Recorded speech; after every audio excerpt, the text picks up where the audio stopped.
4. 네 번째 소극적 표지, 감정의 자가생산 여부.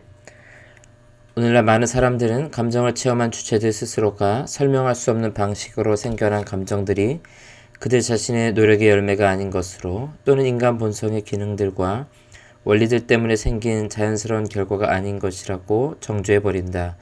대신에 어떤 외부적이고 초자연적인 힘이 그들의 마음에 영향을 준 결과라고 판단한다. 하나님의 영이 직접적인 능력과 작용을 내적으로 경험한다거나 감각적으로 인지한다는 가르침이 최근에 많은 사람들에게서 얼마나 강하게 거부되고 비웃음을 샀던지, 그들은 하나님의 영은 조용하고 비밀스럽고 지각할 수 없는 방식으로 은혜의 방편들을 사용하시며 우리 자신의 노력과 협력하신다고 말한다. 그래서 하나님의 영의 영향들과 우리 마음에 있는 여러 기능들의 자연적인 작용들은 서로 구별할 수 없다고 주장한다. 사람이 지정된 은혜의 방편들을 부지런히 향상시키려고 노력하지 않고 하나님의 영이 구원하시는 역사를 경험하고자 기대한다는 것은 타당치 못한 교만이라는 것은 사실이다.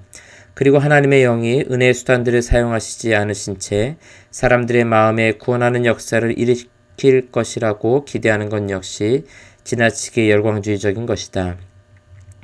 또한 하나님의 영은 당신이 역사하는 정황이나 방식을 아주 다양하게 나타내시며 어떤 때에는 다른 때보다 더 비밀스럽고 점진적이며 작은 규모로 역사하신다는 것 또한 사실이다. 그러나 국내 거의 모든 사람들이 인정하는 것처럼 만일 사람들의 마음속에 구원하는 은혜를 불어넣기 위해 필요한 자연의 힘, 모든 수단과 방편들의 힘, 그리고 우리 자신들의 힘을 능가하며 그것들과 전적으로 다른 어떤 힘이 진정 존재한다면 그 힘이 매우 분명하고 가시적이며 감각으로 느낄 수 있는 방식으로 작용해야 한다고 생각하는 것은 결코 불합리하지 않다. 만일 은혜가 진정으로 외부 행위자 또는 우리 외부에 있는 하나님의 능력이 강력하고 효과적으로 드러냈기 때문에 생긴 것이라면 그 은혜를 경험하는 주체들에게 분명하고 가시적이며 감각으로 느낄 수 있는 방식으로 작용해야 한다고 생각하는 것이 왜 불합리하단 말인가? 그렇게 믿는 것은 정말 이상한 일인가?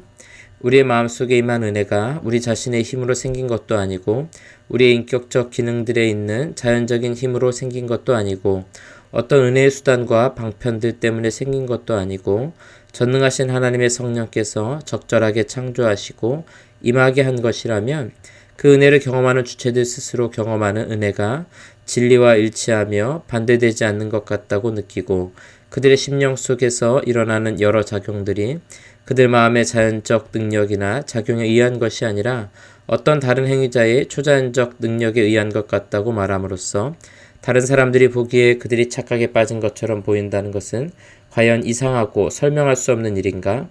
많은 사람들이 자신들이 체험하고 있는 염려와 감정적 작용들이 이런 신적인 원인 때문인 것 같다고 믿는다는 사실 자체가 바로 다른 많은 사람들이 그 사람들의 체험을 다른 원인 때문이라고 확신하는 이유가 된다. 이것이 보통 제시되는 반론이다.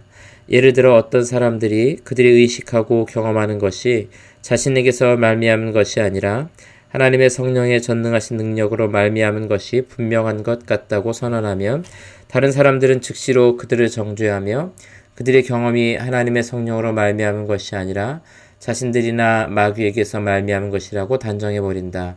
오늘날 수많은 사람들이 이렇게 불합리하게 취급을 받고 있다.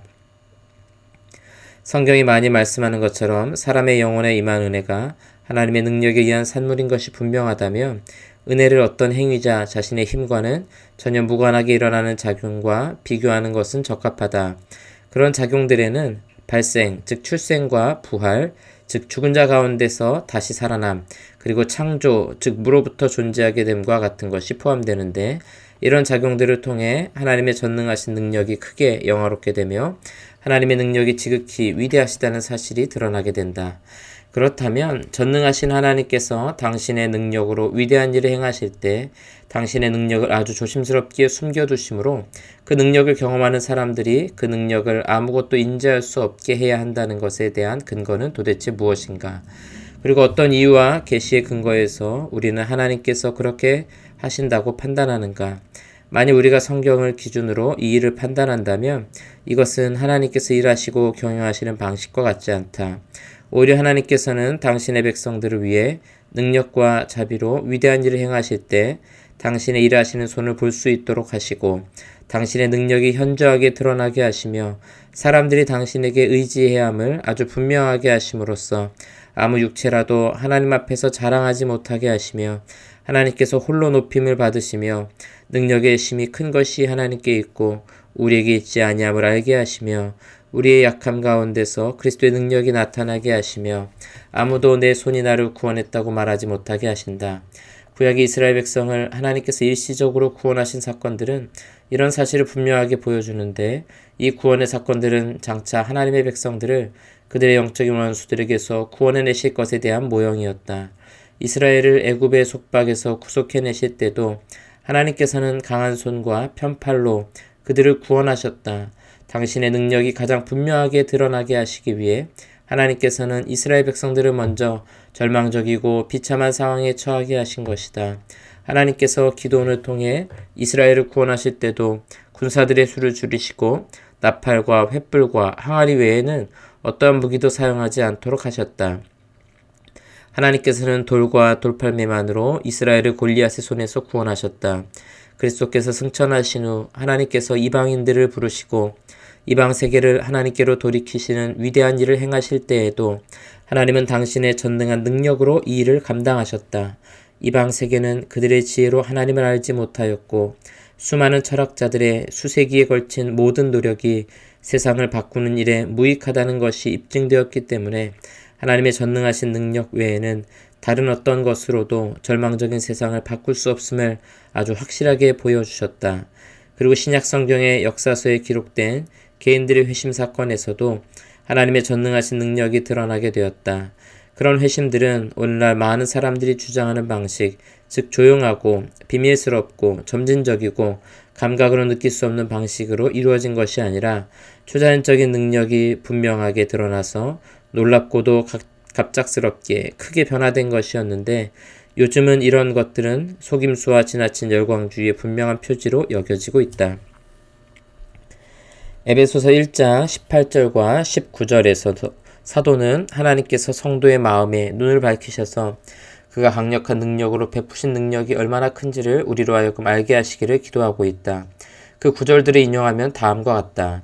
너희 마음 눈을 밝히사 그의 부르심의 소망이 무엇이며 성도 안에서 그 기업의 풍성이 무엇이며 그의 힘의 강력으로 역사하심을 따라 믿는 우리에게 베푸신 능력의 지극히 크심이 어떤 것을 너희로 알게 하시기를 구하노라.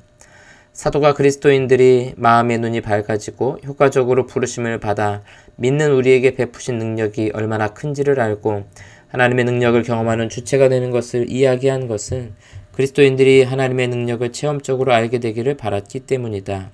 만일 성도가 이 능력을 체험적으로 안다고 한다면 그것은 그들이 그 능력을 느끼고 지각하며 의식한다는 말과 같다. 즉 사람 마음 속에서 일어나는 자연적인 작용과 구별해서 하나님의 능력을 감각으로 느낄 수 있다는 말이다. 그렇다면 이것은 하나님께서 아주 비밀스럽게 또 인식할 수 없게 일하신다는 주장과는 정반대가 된다. 왜냐하면 이런 방식으로는 자신들이 어떤 외재적인 능력의 영향을 경험하는 주체라는 것을 알 수가 없기 때문이다. 그리고 그런 방식은 체험적으로 아는 것과는 다른 것이기 때문이다. 따라서 감정들의 그 감정의 주체인 사람에게서 나오지 않았기 때문에 그 감정들이 하나님의 성령의 은혜로운 역사로 된 것이 아니라고 단정하는 것은 매우 불합리하며 비성경적이다. 다른 한편으로는 감정의 주체인 사람이 일부러 불러일으키지 않았다거나 사람이 설명할 수 없는 방식으로 감정이 일어났다는 사실으로만 그 감정이 하나님의 은혜로운 것이라는 표지가 될 수 없다. 어떤 사람들은 자기가 체험한 것을 말할 때 이런 주장을 자기에게 유리하게 사용한다. 그들은 분명히 이것은 내가 지어낸 것이 아닙니다.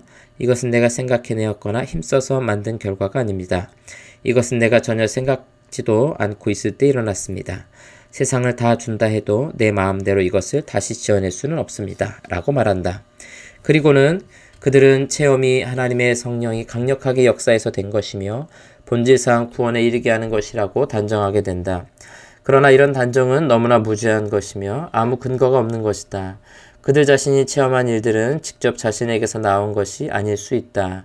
그 일들은 어떤 보이지 않는 행위자 또는 어떤 영적인 존재에게서 온 것일 수 있다. 이 말은 그 체험이 반드시 하나님의 성령으로 말미암은 것이라는 사실을 뜻하지는 않는다. 성령 외에도 사람들의 마음에 영향을 미치는 다른 영적 존재들이 있다. 우리는 영을 다 믿지 않고 오직 영들이 하나님께 속하였나를 시험해야 한다. 많은 거짓 영들은 아주 바쁘게 움직이면서 종종 자신들을 광명의 천사로 가장하며 간교하고도 강력하게 그리고 많은 놀라운 방식으로 하나님의 성령의 역사를 모방한다. 사람들의 마음이 자발적으로 움직이는 것과 뚜렷이 구별되는 사단의 수많은 역사가 있다. 사단은 많은 사람들을 따라다니면서 두렵고 공포에 찬 생각들을 심으며 하나님을 모독하는 생각들을 주입한다. 사단은 또한 헛되고 열매 없는 공포심과 두려움들을 자아낸다. 또한 사단의 능력은 공포와 두려운 생각을 심는 일에서만큼 거짓된 기쁨과 위로를 주는 일에서도 즉각적이고 분명하게 나타난다. 독일의 제세례파들과 많은 다른 열광주의자들이 경험했던 황홀한 기쁨은 사람의 능력으로 만들어낼 수 있는 성질의 것이 아니다.